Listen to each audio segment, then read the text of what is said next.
ने मुखिया जी से हमन के पर्चे भी ना मिले भी नहीं थी, चिन्ह में ना करी आज तक मुखिया गली में अबे न करला थी। वोट लेवे आल थी, वोट लेवे आल थी, फिर अबे न भी नहीं लिए हैं। ऐसा जितना से मारेंगे उसका भी हम बोले बता देता। मुखिया नहीं आ 2 नंबर वार्ड के पंचायती मुखिया है नहीं आ से बोले आते मुखिया जी कोई वोट ना सब वोट दे। बताइए काश तो बहुत है भैया।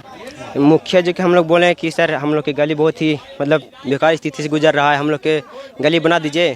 तो मुखिया जी बोले नहीं कि ठीक है हम अपने पति से मतलब पूछ के बताते हैं। तो पति डायरेक्ट बोल देने कि हम तो सर 2 नंबर वार्ड के हम मतलब मुखिया नहीं है। तो मतलब वोट उसका कौन दिया कि वो मुखिया बन के से पर बजाई तो हम लोग वोट देता है ना बना। मुखिया को कहे ठीक है हाँ वो मुखिया पति से पूछ के रोड बनाएंगे। हाँ सुनीता देवी मुखिया जी हैं वो अपने पति से पूछ के रोड बनाएंगे, तो फिर पति को ही मुखिया बना देना चाहिए था। जिस टाइम उसका वोट लेना था एकदम भाटा से निकाल के पाही पे आता था गोड़ लागने हम लोग की कि हमको वोट दिलाइएगा। आज वो कहाँ गया वो मुखिया? आप लोग के वोटवा के टाइम में 1500 दे के 1 रुपया भी नहीं लिए हैं। ऐसा जितना से मारेंगे उसका भी हम बोले बता देता।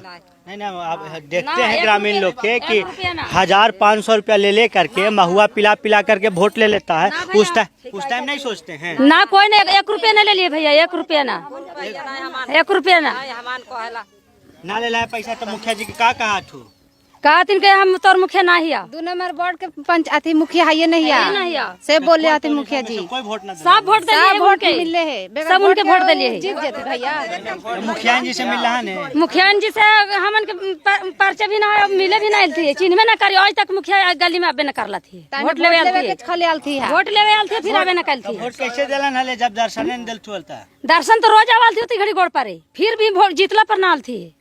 कुल मिला के आप लोग देख सकते हैं वही कहानी है। हर एक घर में हर एक यहाँ के जितने लेडीज हैं सबका कहना यही है कि जब चुनाव हो रहा था उस टाइम पैर पकड़ने के लिए मुखिया जी जरूर आते थे, लेकिन चुनाव के बाद देख रहे हैं रोड का हालत देखिए। वहाँ से देखिए लगातार अभी एक वीडियो उधर भी देख रहे होंगे, उसमें भी आपको दिख रहा होगा कि रोड का हालात कैसा था। यहाँ पे आप लोग पूरा वीडियो अगर आप लोग देखे होंगे तो उसमें आपको नज़र आएगा कि यहाँ के लोग कितने कष्ट में हैं। यहाँ के ग्रामीण जनता अंत में अपना संयम कितना, एक न एक बार तो टूटेगा ही संयम कितना बरतेंगे। तो खुद से चंदा करके अपना रोड बनवा रहे हैं, लेकिन यहाँ के मुखिया जी अभी तक सोए हुए हैं। यहाँ के मुखिया जी का डायरेक्ट कहना यही है कि हम आपके गांव के वार्ड नंबर 2 के मुखिया नहीं हैं। एक भाई साहब हैं, युवा हैं। आप पढ़ते हैं भैया? पढ़ते हैं। कौन से क्लास में हैं अभी? हम इंजीनियरिंग का स्टूडेंट हैं। इंजीनियरिंग के स्टूडेंट है। तो आपको क्या लगता है कि जो ग्रामीण हैं यहाँ के वो सही बोल रहे हैं, या फिर मुखिया जी का कहना जो है कि हम वार्ड नंबर 2 के कहीं ना कहीं कुछ ना कुछ तो हुआ होगा? तो आखिर क्या हुआ है? आप पढ़े लिखे युवा हैं, जागरूक युवा हैं, आप कुछ बताइए। देखिए कुल मिला कहना है कि जनता तो कोई झूठ बोल नहीं सकती है, और आप खुद वीडियो कैमरा के माध्यम से देख रहे हैं। उसके सिवाय भी अभी जनसभा यहाँ पे हुआ था सलैया में 1-2 दिन पहले, तो हम लोग उसमें एक लिखित आवेदन भी वीडियो साहब के दिए, और मुखिया जी के पास हमने खुद से सुबह में कॉल लगाया कि अगर तत्काल कोई सुविधा है, मोरा मिट्टी या कुछ का तो व्यवस्था करवा दीजिए। तो उनको एक लाइन में कहना कि मेरे पास पैसा नहीं है, फंड से अगर पैसा नहीं है तो आपके पास भी पैसा नहीं है, तो फिर मुखिया किस काम का है? मुखिया जी कब से यहाँ मुखिया हैं? मुखिया जी 2021 में चुनाव हुआ था, उसके बाद ये मुखिया है। इसके पहले थे कौन था? अनिल मुखिया थे। तो वो तो कुछ भी विकास कुछ किए, इधर फेयर ब्लॉक बना है, फिर वहाँ पे 100-150 मीटर बना है, तो कुछ काम किए। लेकिन इनको जैसे मान लीजिए कि सरकार के चक्कर में आप लोग के बढ़िया जो था वो भी खत्म हो गया। और इनको और अभी और पंचायत में देख सकते हैं, उनका पंचायत पड़ता है वार्ड नंबर 9, 10, 8, 7। तो उधर देख सकते हैं कि हर एक जगह पे रोड बना हुआ है। और एक और इशू है कि इस रोड का निरीक्षण 1 महीना पहले इन लोगों सब ने करवाया था, ये रोड का और एक पकड़ी का रोड का सेम टाइम निरीक्षण हुआ था।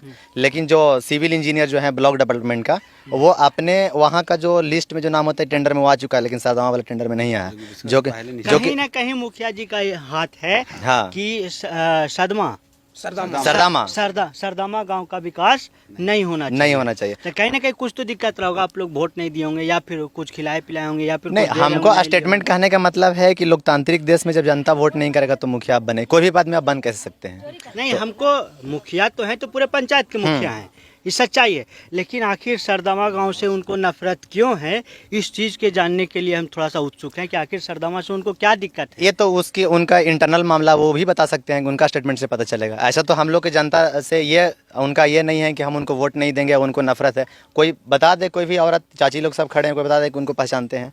उनके मैडम से मेरे सामने ही पूछा गया, ये लड़का जाके पूछा कि कम से कम तत्काल कुछ व्यवस्था करवा दीजिए। जो मुखिया हुई सुनीता देवी, वो बोल रही है कि उनको से पूछ के बताते हैं, मतलब अपना पति से पूछ के बताते हैं।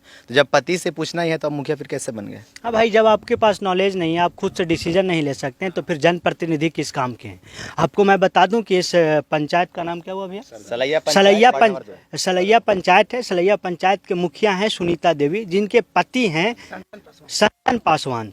सुनीता देवी के काम के लिए जब उनसे पूछा जाता है तो कहते हैं हम पति से पूछ करके वो काम करेंगे। तो फिर पति को ही मुखिया में खड़ा होना चाहिए था, पत्नी को आखिर क्यों खड़ा किए? आखिर ऐसे लोग क्यों चुनाव में खड़े हो जाते हैं और जीत करके भी आते हैं जिन्हें कुछ पता नहीं होता, और आखिर जनता लोग उन लोगों को वोट क्यों देती है? इस चीज़ को भी समझिएगा। कहीं ना कहीं नेगेटिव इधर से भी है और नेगेटिव उधर से भी है। हम जनप्रतिनिधि ऐसा क्यों चुनेंगे जो काम नहीं कर सकता है? हम जनप्रतिनिधि ऐसा क्यों चुनेंगे जिनके पास कोई क्वालिफिकेशन नहीं है? सिर्फ जाति के आधारित पे हम वोट दे सकते हैं, जनप्रतिनिधि चुनेंगे? या फिर शिक्षित चुनाव में, जैसे हमारे युवा भाई साहब हैं, आप चुनाव में क्यों नहीं खड़ा हो जाते? जब आपके पास शिक्षा है, आपके पास टैलेंट है कि हम गांव का विकास कर सकते हैं, तो आप भी खड़ा हो सकते हैं। लेकिन कहीं ना कहीं आप डरते हैं। नहीं, डरने की बात नहीं। अभी हम हैं कि मतदाता के उम्र का नहीं हुए। नहीं, हम एक उदाहरण के तौर पे दे रहे हैं कि आपके क्षेत्र में और भी ऐसे युवा होंगे जो शिक्षित होंगे, सब पढ़ लिख करके आए होंगे, उन लोग को ज़्यादा नॉलेज होगा। वैसे लोग मुखिया में खड़ा होते हैं तो उन लोगों को वोट नहीं मिलता। इसलिए नहीं मिलता है कि गाँव में आकर के वो 500-1000 रुपया नहीं बांटते हैं, लेकिन वैसे लोग को वोट ज़रूर मिल जाता है जो 500-1000 रुपया गाँव में आकर के बांटते हैं और फिर जीत करके ऐसे ही गाँव का हालात बना करके रखते हैं, कभी विकास नहीं कर पाते हैं। तो मैं जनता से भी यही अनुरोध करना चाहूँगा कि जब आप वोट देने जाते हैं, कोई भी वोट हो, चाहे विधानसभा का हो या फिर लोकसभा का हो या फिर एक पंचायती राज का चुनाव हो, आपको जनप्रतिनिधि जो भी आए उसके बारे में जानना जरूरी है कि आखिर पढ़ा लिखा है कि नहीं, हमारे गाँव का विकास कर सकता है कि नहीं। जब तक इस चीज़ को नहीं आप देखेंगे तब तक यही हाल रहेगा। आपकी ज़िंदगी ऐसे ही बद से बदतर होती जाएगी और सिर्फ हम लोग मीडिया में आकर के 2-4 वीडियो बनाएंगे और फिर चले जाएंगे। विकास कितना होगा आप लोगों को भी अच्छे से पता है। हमारा वार्ड सदस्य तो ऐसा है कि आम सभा में जब उनको बुलाया गया तो जब उनको देखा कि मेरा वार्ड नंबर 2 के जनता आया है, डर से वो कुर्सी छोड़ के भाग गए। तो आप लोग देख सकते हैं भाई साहब का कहना सही है, क्योंकि उस चीज़ को झेल नहीं पाएंगे। और जब जनता ही एप्लीकेशन अपना वीडियो साहब के पास पहुंचाएगा तो प्रतिनिधि फिर क्यों बनाएंगे हम? सही बात। जब हम रिस्पॉन्सिबिलिटी खुद लेंगे। जब जनप्रतिनिधि जनता का सुनेंगे ही नहीं तो जनप्रतिनिधि किस काम के हैं? तो जनप्रतिनिधि को भी सोचना चाहिए कि जनता अगर आपको एक बार कुर्सी पे बिठा सकती है तो वही जनता आपको कुर्सी से उठाकर फेंक भी सकती है। आप देख रहे थे सच बिहार 24x7। मैं हूं अनुराग पांडे, कैमरामैन अविनाश कुमार के साथ।